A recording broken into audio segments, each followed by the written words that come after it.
Hi అండి అందరికీ. అందరూ ఎలా ఉన్నారు? బాగున్నారా? Welcome to Saidinesh creator. అందరికీ శుభ మధ్యాహ్నం అండి.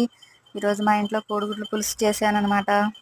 కోడిగుడ్లు గిన్నెలో పెట్టి మూత పెట్టి సిమ్లో పెట్టి ఒక అర్ధగంట ఉడకబెట్టే కంటే కుక్కర్లో వేసి కోడిగుడ్లు మునిగే వరకు వాటర్ పోసి గ్యాస్ పొయ్యి మీద పెట్టి ఒకటే విజిల్ రానిస్తే కోడిగుడ్లు మాత్రం సూపర్ ఉడుకుతాయి అన్నమాట. ఉడికాయి పక్కన పెట్టేశాను. ఈ లోపల పోపుకి రెడీ చేశాను. తాలింపుకి జీలకర్ర, ఆవాలు, పచ్చిపప్పు, మినప్పప్పు, అల్లం వెల్లిపాయ పేస్టు, కరివేపాకు, ఎండుమిర్చి, పచ్చిమిర్చి అన్నీ వేసేసాను. ఉల్లిపాయ ముక్కలు మగ్గుతూ ఉన్నాయి. ఇంకా ఏంటి ఫ్రెండ్స్ సంగతులు చెప్పండి. బోలో బోలో. ఈరోజు మీ ఇంట్లో ఏమి కూర చేశారో తప్పకుండా చెప్పాలి. ఎలా చెప్పాలి అనుకుంటున్నారా? కామెంట్ బాక్స్లో.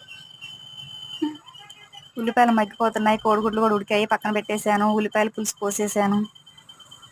ఉల్లిపాయ ఉడుకుతా ఉన్నాయి. కోడిగుడ్లు పులుసులో కూడా ఉడికితే టేస్ట్ ఇంకా బాగుంటాయండి కోడిగుడ్లు.